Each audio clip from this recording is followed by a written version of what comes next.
ওরা দিলে আমি নিব, পড়ার পর অনেক ভালোবাসে, ছোট হইলে হবে না। ওদের মাঝে আমি একজনকে বিয়ে করতে চাই, মিলামেশা আমরা সংসার করে খাইলাম, বাকি জীবনটা কাটাইলাম। জীবনটা তো সবারই প্রয়োজন আছে, একটা মেয়ে একটা ছেলে ছাড়া অচল। আসসালামু আলাইকুম দর্শক, শুরু হচ্ছে আজকের জীবনের গল্প। রীতিমতো আমাদের ক্যামেরার সামনে যিনি রয়েছেন তার সাথে আমরা কথা বলতে চাই, জানতে চাই তিনি তার জীবনের গল্পটি কোথা থেকে শুরু করতে চান সেটি। চলুন কথা বলি। আসসালামু আলাইকুম।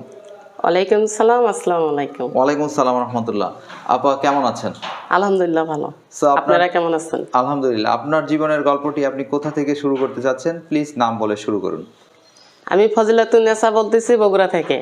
আর আমার জীবনের হিস্ট্রি আপনারা সবাই জানেন, কিন্তু তারপর আমি আজকে মিডিয়ার সামনে আসছি জীবনের কিছু নতুন করে ইতিহাস নিয়ে।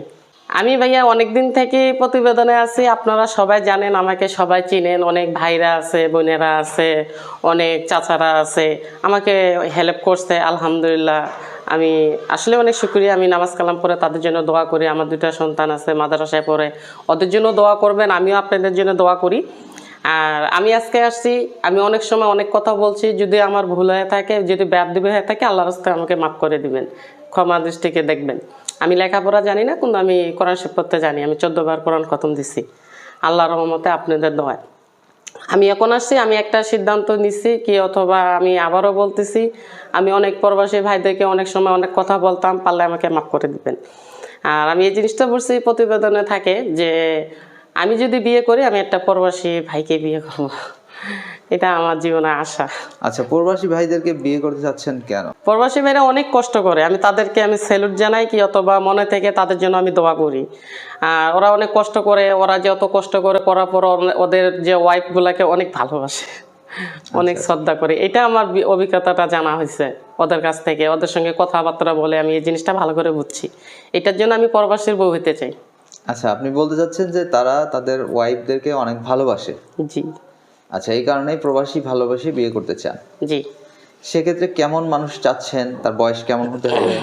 না না, তার বয়সটা যেমনই হোক, কোনো ম্যাক্সিমাম আমার বয়সের বড় হইতে হবে, কোনো আমার বয়সের ছোট হইলে হবে না। অনেক ভাইরা আছে, তারা আমাকে ফোন দেয়, কিন্তু ওরা আসলে অনেক ছোট, আমার চেয়েও ছোট। হ্যাঁ, একটা ম্যাচিং আছে না, আমার বয়সের বড় হইতে হবে, বয়সটা যেমনই হোক, কোনো আমার বয়সের বড় হইতে হবে, আমার বয়সের ছোট হইলে হবে না। হোক একটু বয়স বেশি হোক, কেউ তো বা তাদের 2-1টা বাচ্চা আছে, বউ মারা গেছে, কি বউ পালাই গেছে, এমন ধরনের অনেক প্রবাসী ভাইরা আছে। ওদের মাঝে আমি একজনকে বিয়ে করতে চাই, তাহলে আমারও 2টা ছেলে আছে, আমরা মিলামেশা আমরা সংসার করে খাইলাম, বাকি জীবনটা কাটাইলাম। ভাইয়া এই কথাগুলো আপনারা জানেন, আমি আবার বলতেছি যে আমি এতিম, আমার বাবা মা নাই, কিন্তু আমার 2টা সন্তান আছে, আমরা 5 ভাই বোন, আমি সবার ছোট। আর অনেকে ওদের সঙ্গে আমার যোগাযোগটা কম। আর ওর নাম যে কি, আমার 2 ছেলে, আমার হাজবেন্ড নাই। আমার হাজবেন্ডের সঙ্গে আমার ডিভোর্স হয়ে গেছে 10 বছর। আমি এখন বর্তমানে ঢাকা কেরানীগঞ্জ থাকি, আমি টিলাজের কাজ করি। বেঁচে থাকতে হলে পড়তে হয়, খেতে হয় 3 বেলা।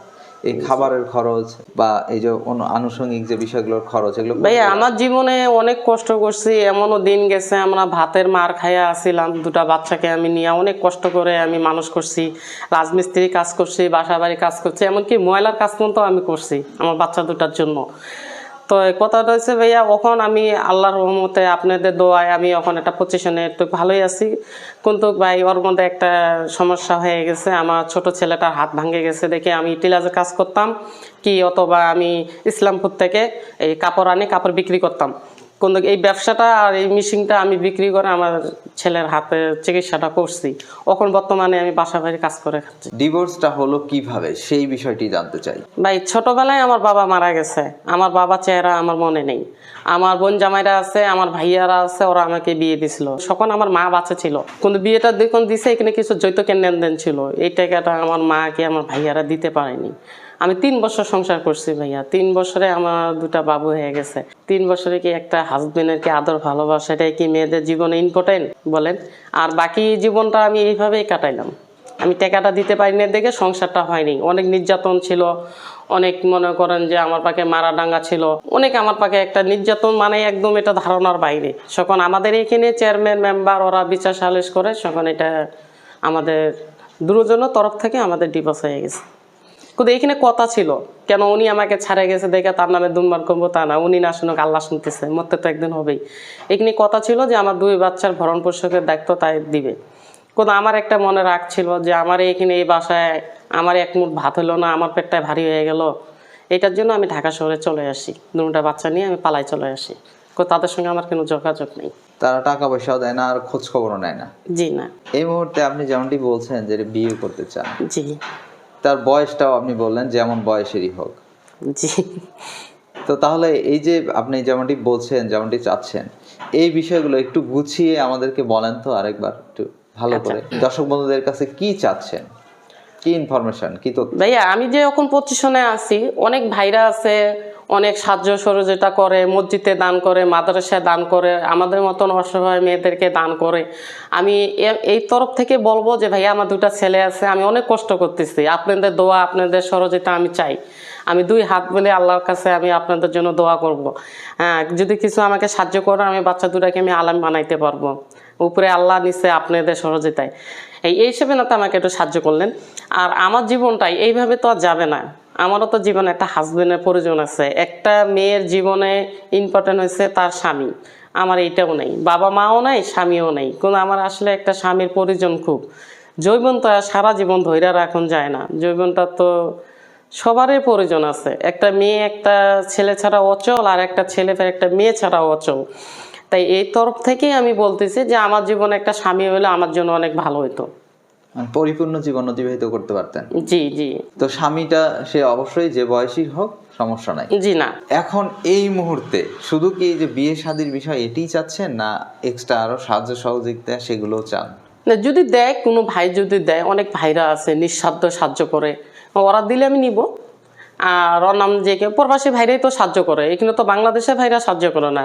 বাংলাদেশের ভাইরা তো কম সাহায্য করে, প্রবাসী ভাইরা যতই কষ্ট থাক, বেদনায় থাক, যতই ওদের কষ্টটা বেশি আমি মনে করি। আমার পরিজন, আমার যেটা মনে হয়েছে, ওদের সঙ্গে কথাবার্তা করে, উঠা বসা করে আমি এই জিনিসটা ভালো করে বুঝছি। প্রবাসীদের মন বিশাল বড়, আকাশ পরিমাণ ওদের মন। তাই এই তরফ থেকেই আমি কথাটা বলতেছি, সাহায্য করলে ওরাই করে। ওরা যদি কোনো ভাই আছে আমার ভাইয়ের মতন বয়স, আমার বাবাদের মতন বয়স, ওরা যদি, আমার দুটা ছেলে আছে মাদ্রাসায় পড়ে, নিঃস্বার্থ যদি আমাকে সাহায্য করে আমি নিব, আলহামদুলিল্লাহ। ভাইয়া কথাটা হয়েছে, একটা মেয়ের জীবনে একটা স্বামী কিন্তু বড়, কিন্তু এটা মনে করেন উপরে আল্লাহ, নিচে স্বামী, বাবা মার পরে কিন্তু স্বামীটাই হচ্ছে একটা মেয়ের জীবনে ইম্পর্টেন্ট।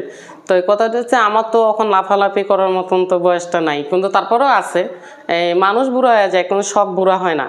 কিন্তু আমি এমন একটা মানুষ চাই, সে সংসারী মানুষ হবে আমার মতন। আমি যেমন একটা সংসারী মেয়ে, এমন একটা সংসারী মানুষ চাই।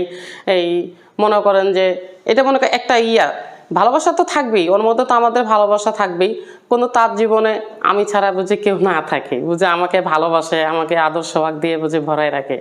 জীবনে তো আমি পাইনি আদর ভালোবাসার জিনিসটা, আমি পাইলাম না ভাইয়া, পাইলাম না বাবা মার কাছে, পাইলাম না স্বামীর কাছে।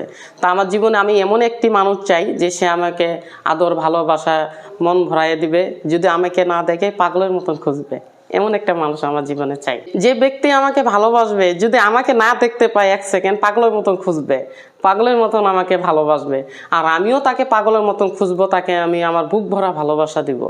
আমিও এমন চেষ্টা করব যে সে বুঝি আমার বুক থেকে বুঝে অন্য বুকে না যেতে পারে, আর ওনাকেও চেষ্টা করতে হবে যে তার বুক থেকে বুঝে আমি কোনো জায়গায় বুঝে না যেতে পারি। আর আমি চাই আমার জীবনে এমন একটা পুরুষ আসুক, এমন একটা সংসারে মানুষ আসুক আমার জীবনে, বয়সটা যেমন হোক সমস্যা নেই, তার পায়ের নিচে বুঝে আমাকে অল্প একটু জায়গা বুঝে দেয়, আর বুক ভরা ভালোবাসা বুঝে দেয়, আমিও তাকে বুক ভরা ভালোবাসা দিব। এটাই আপনার চাওয়া? জি। তো দর্শক বন্ধুদের আর কিছু বলতে চান আপনি, না এটাই? হ্যাঁ, এটা বলতে চাই ভাইয়া, আমি অনেক বিজ্ঞাপন করছি, অনেক প্রতিবেদন করছি আপনাদের সামনে, আমি অনেক নানা রঙের নানান সাংবাদিক ভাইদের দ্বারাই আমি ভিডিও করছিলাম একটু সাহায্যের জন্য কি, অথবা একটা হাজবেন্ড পাওয়ার জন্য। কিন্তু হ্যাঁ ভাইয়া, আমি সাহায্য পাইছি আলহামদুলিল্লাহ, যাই দিছে আমাকে আলহামদুলিল্লাহ, তাদের জন্য নামাজ কালাম পরে দোয়া করি। কোনো অনেক ভাইরা আছে বিয়ের কথা বলেন কিন্তু বিয়ে করে না, আর কিছু কিছু বাংলাদেশে ভাইরা আছে, তাদের উদ্দেশ্যে আমি বলবো যে ভাইয়া, মরতে হবে সবাইকেই, এমন ধরনের কেন কাজ করবেন না যে আমাদের মনে কষ্ট লাগে। যদি ভালো লাগে আমাদেরকে সাহায্য করবেন, ভালো না লাগলে কল দেওয়ার প্রয়োজন নেই কি, অথবা আমাকে এমনকি যদি বিয়ে করার মতন যদি আপনাদের যদি এমন যদি কোনো থাকে, উদ্দেশ্য থাকে, ভালোবাসার যদি উদ্দেশ্য থাকে, তাহলে আমাকে কল দিবেন, এটাই আপনাদের কাছে আমার অনুরোধ। কিন্তু নেগেটিভ পজিটিভ কথা বলার কোনো প্রয়োজন নেই। আপা ভালো থাকবেন, আপনার জন্য শুভকামনা। প্রিয় দর্শক, আপনাদের জন্য শুভকামনা। তবে যাওয়ার আগে একটি কথা বলি, সাহায্য সহযোগিতা এবং হচ্ছে যে বিয়ে শাদীর বিষয়, এগুলো ব্যক্তিগতই ব্যাপার এবং একান্তই আপনাদের ব্যক্তিগত বিষয়। এই সকল বিষয় ইউটিউব কর্তৃপক্ষ কখনোই দায়ভার বহন করে না। দর্শক, এই নারীর সাথে কেউ প্রতারণা করবেন না এবং নিজেও প্রতারিত হবেন না। দর্শক ভালো থাকবেন, আসসালামু আলাইকুম।